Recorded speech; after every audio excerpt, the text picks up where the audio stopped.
For what? Are you joking? I'm so sorry. I promise you. Babe, you okay? Babe. Stop. Stop it. Come on. Nah. Don't do that, man. I promise What was that? It will never happen Nah. again. That's all right. I believe that this kind of. So we're still gonna be friends. But just friends. That's it.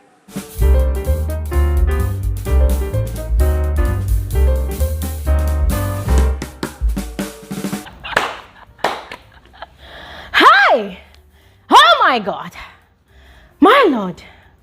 Guys, the lies, the deception, the manipulation that I have seen and heard today in the Titans mansion. Hey, Jesus! I literally had to hold my chest together because my chest was going to explode.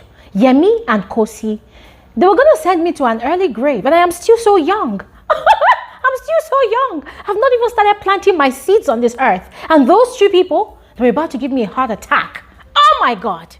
The lies. I still can't get over it. It's a lot. Ladies and gentlemen, you know what, yeah? Let's get into this video. Welcome back to my YouTube channel. My name is BBNaija. This is frankly speaking with Glory, and I am the girl with the T. Quick reminder, guys, tomorrow we're going to be having our FSWG Saturday YouTube live stream. So please make it a date with us, because with all the drama that's been happening this week, trust me, you do not want to miss out. All right. Now, quickly, let's proceed with the conversation. A massive congratulations to Ikpeleng on joining the $1,000 club. Yes, as the first female in 4 weeks, yeah. In 4 weeks, yes. So it could have been Juicy J, but Ikpeleng finished earlier than him with just 1 second. Just 1 second. So massive congratulations to her.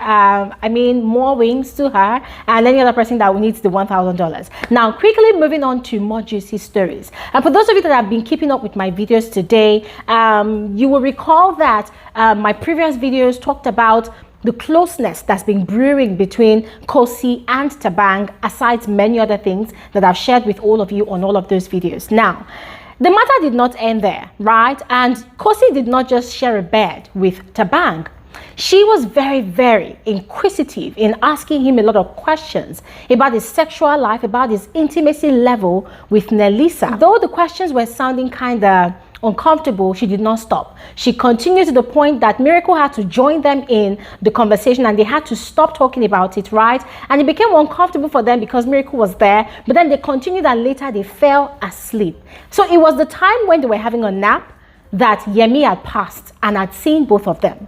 So that had really triggered Yemi. And ladies and gentlemen, this is the part I don't really understand, because Yemi, before seeing Khosi and Thabang in Thabang's bed, in a very awkward position, Yemi had been in the lounge watching the female housemates dancing, because of course Big Brother had decided to be kind enough to play some music for the housemates, probably trying to pay them back for entertaining us, the viewers, with some very rich content today. So Blue Aiva earlier was not dancing, but then later on Olivia had gone to talk to her because she was actually upset and sad that Yemi had not been giving her attention for almost 2 days now. Yes. So Blue Aiva later on charged up, and then she was dancing in front of Yemi and the mirror. So Yemi was lost, and it seemed as though at that point in time Yemi was re-evaluating his decision to focus solely on Khosi. Remember, yesterday Khosi had given him an ultimatum. Yeah, she had given him 5 hours to choose between being with her or being friends with Blue Aiva. According to Khosi, she was not ready to share Yemi's attention with any other girl in the house. Now, Yemi was still in the process of changing his mind, or so we thought. But then he had spent time watching Blue Aiva. But then he had dozed off, and then when he woke up, he had, gone to Blue Aiva outside in the garden where she was having conversations with Black Boy. She had excused Blue Aiva, and then both of them, they had been having conversations in the, in the Cubana, the love nest. And that was where Yemi started apologizing to Blue Aiva. Of course, naturally, she would express her upset at him not really giving her attention, just completely neglecting her and totally ignoring her, because that was exactly what he was doing. He was very deliberate about all of those things he was doing, in trying to prove to Khosi that, listen, it's you I choose, it's you I want to be with. And so both of them, they had kissed and made up, and the kissing, hey, oh my Lord, it wasn't just your regular kiss and go. No, it was very cheeky, tonguey, teethy kind of kiss. Yes, so they had kissed, they had made up. He was done kissing and making up with Blue Aiva, and I think that was the part where he had gone inside the house and he had seen the awkward position that Khosi and Thabang had slept in Thabang's bed. Now remember guys, Khosi and Thabang, they were actually very horny earlier today when they were having their conversation. And the way the conversation was going, Khosi knew that she was literally doing too much. Then she had made a statement that, oh, she was actually really scared of Twitter, that she could only imagine what was going on Twitter at that point in time. Now, Yemi being very upset, you know, feeling disrespected, downgraded, blah, blah, blah, his man Ingo having been pissed on, he went to go and cry like a baby to Kanaga Jr. Why I'm angry about this particular thing, all the while that Khosi has been angry with me for the past days, it's just because I'm talking. She didn't catch me doing anything. She didn't catch me touching Blue. She didn't catch me kissing Blue. She didn't catch me doing anything. He went to lament to Kanaga Jr. And ladies and gentlemen, if you hear the lies Yemi was telling, hey, Jesus Christ. See, I've always feared Yemi. I've always called Yemi the smooth operator. I've always called him our daddy of Lagos. I've always called him the only man that can pull off polygamy effortlessly without getting caught. But today, the lies that Yemi was telling to Kanaga Jr., oh my God. I was literally having chest burn on behalf of Khosi. Guys, Yemi was complaining vehemently. At some point, I didn't even know if he was actually being serious or if he was just acting out, you know, a script. I think I'm beginning to realize why Miracle might have felt like it wasn't led on, because Khosi is actually very touchy. So maybe she's just been touching the guy, you know, making the guy doing some certain things that obviously would have, you know, let the guy on. In trying to prove his innocence, Yemi went as far as telling Kanaga Jr. that the only thing he does is talk to Blue. That it's not like he's kissing Blue. It's not like he's sleeping in the same bed with Blue. But whenever Khosi sees him just talking to Blue, Khosi will be overreacting. She'll be getting upset. That he's trying to be a good man that is committed to her. That how can she go and disrespect him like that? That was disrespectful. This morning, Khosi went to get breakfast for Miracle. She did not even ask him if he was going to eat food. Blah, blah, blah. Even though it was Miracle that prepared the food. Khosi, Yemi was literally asking for his husband rights. So me, I'm like, if I'm trying to be intentional about, you know, what you guys have, respecting us and everything, and you still angry because I'm talking to this guy, but you feel like you can be flirting with Thabang or touching him or doing.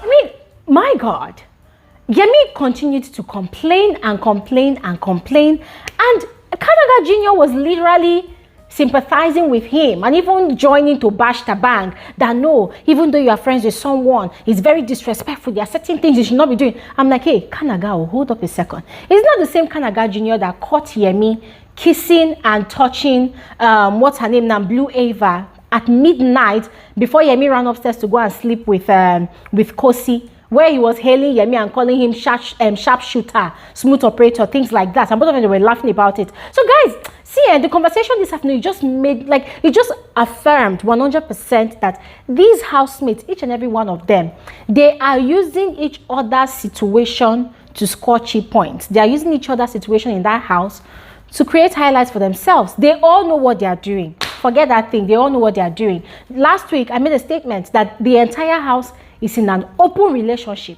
Yes, everybody is dating each other in that house. After he was done lamenting to Kanaga, he had confronted Khosi about it. And he had, you know, told her his grievances about what he had seen, how upset he was. And that was where Khosi started begging. Guys, Khosi begged and begged and begged and apologized to Yemi to the point of even kneeling down. What is wrong? I can't even go on my knees. For what? Are you joking? I'm so sorry. I promise you. Are you okay? Stop. Stop it. Come on. Nah.